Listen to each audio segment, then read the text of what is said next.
fly strike prevention. Some Crovect. Something terrible happened to Meg.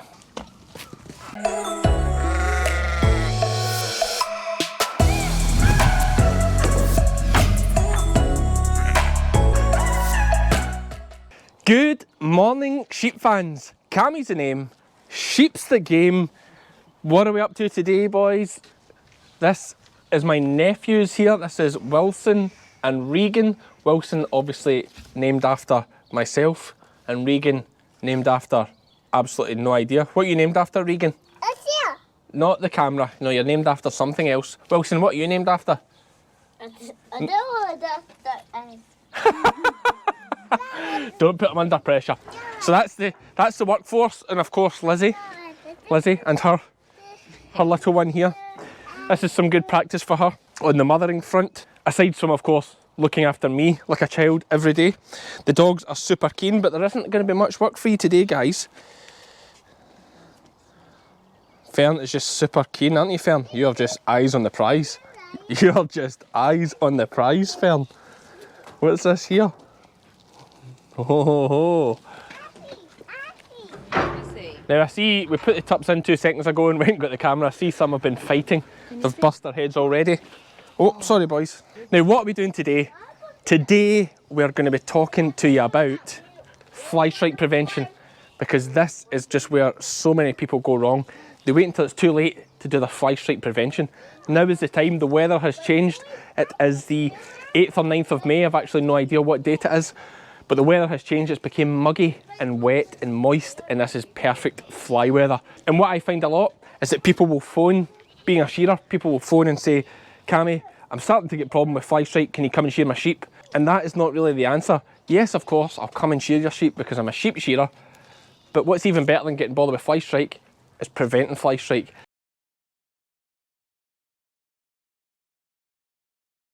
So I'm just going to show you very briefly what we're going to do with the tups to prevent fly strike, and I actually think I see signs of it in one of them, so that may be a really good example. The way they did that together was quite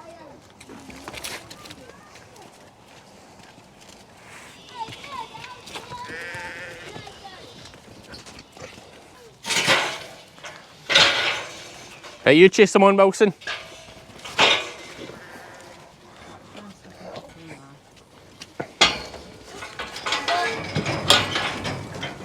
Now, as you can see, the rams are in fantastic form. They are really looking good. And to be honest, rams don't need a lot of looking after. After tupping time, you get them through the winter. I give them a little bite of feeding, but they winter outside in a field. Even the blues are wintered outside. It is pretty hard on the blues sometimes, but as long as they're getting a bite of feeding, there is some shelter. If you see behind me in the distance, there's some shelter under some trees. They do just fine. And as this spring grass is starting to come through now, they start to get really dirty bums, which is just a prime target for flies to come in, lay maggots, and cause the sheep real bother. And just while we're on slightly negative subjects, something terrible happened to Meg. Didn't it, Meg? Let's see. Not that you're bothered. Let's see, Meg. Lie down. I don't know if you can see here.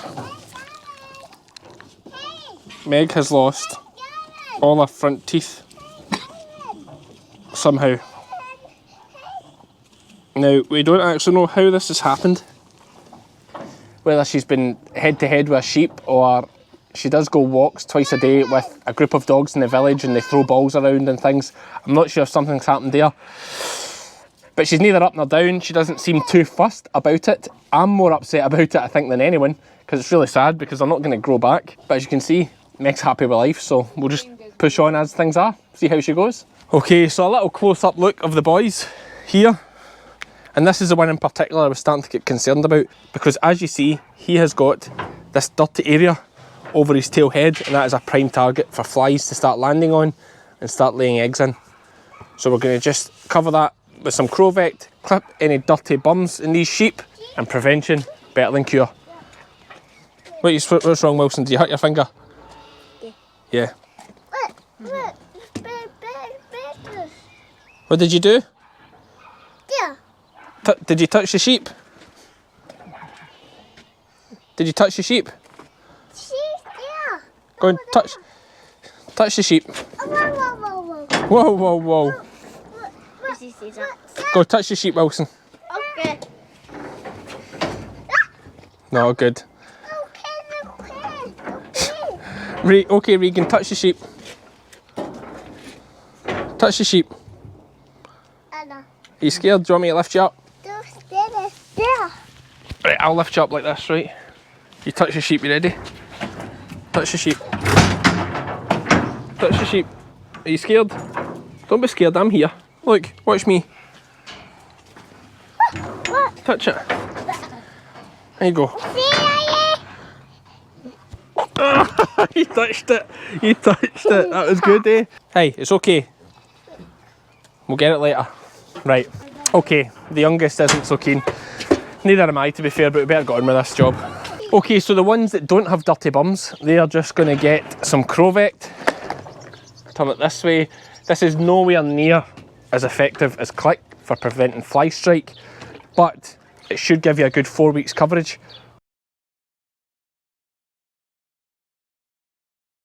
Which is all we really need, because these sheep, realistically, they'll be getting shorn in maybe 3 weeks' time. But I don't want to shear them too early, or you just get problems the other side of the... Fern. You just get problems the other side of the winter when they have far too much wool on them.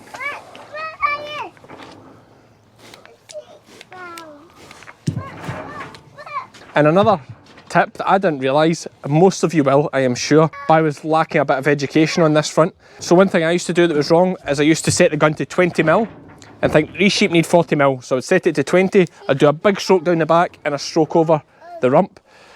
But actually, as someone pointed out to me, very obviously, if you look at the back of the bottle, it shows you quite clearly it should be 4 strokes for fly strike prevention.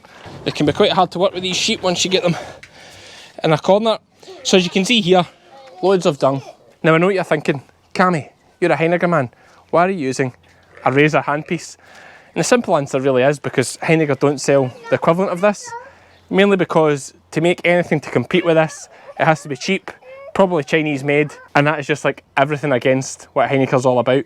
Heiniger, quality made, they use the best components, the best gear, which is why they usually are a little bit more expensive than the competition, but you get what you pay for. And for them to make something like this, they couldn't be near the price that these things are. And they are a handy thing to have for jobs like this. I must admit, I like them a lot. As you've seen, I use them plenty. So if you're looking for one of these, it's a razor handpiece. I'm sure I bought mine from Horner Shearing. They are available on Amazon also, so take a look. I think they're £200 odd, 220, 240, but they're not going to last forever, but you'll get your money's worth out of them. They're good for shearing the odd couple sheep. I wouldn't want to do much more than 4, 5 with them. They work slower than a normal handpiece. It's hard to adjust the lead on your comb, but for tail and ewes, dagging, it's magic.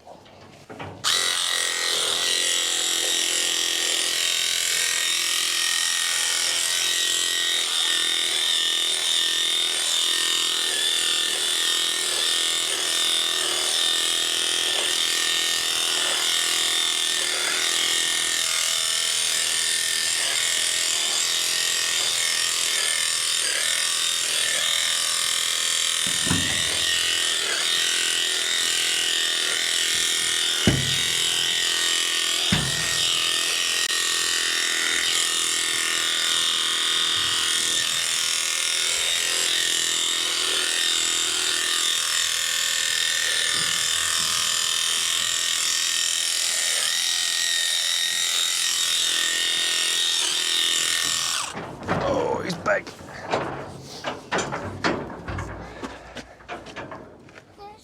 Good. I'll just spray him tape. Now of course I could shear off this dirty wool like I was talking about, but that's going to make him look absolutely terrible. And to be honest with you, a little bit of Crovect will do the job here. That said, I did give him an extra couple of doses.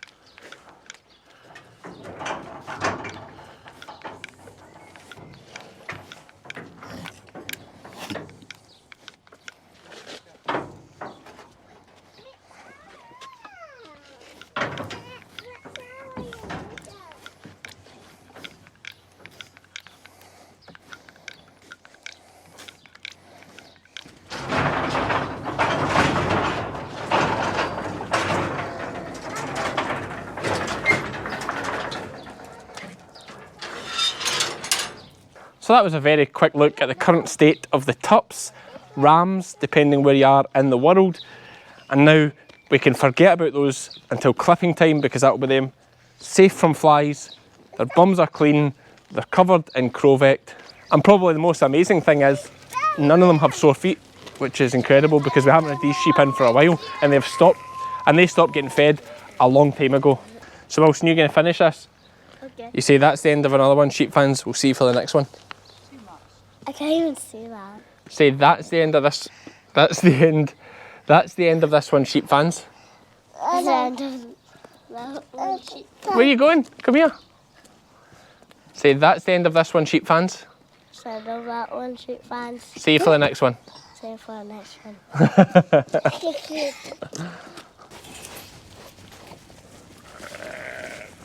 Lie down. Well done, boys. Where's the other one? There it is. See if he'll come. Stand back there, boys. How do you Meg? Come by. Lie down. Walk up. Lie down. There we go. That'll do, Meg. Is he saying lie down? Did you say lie down? Lie down.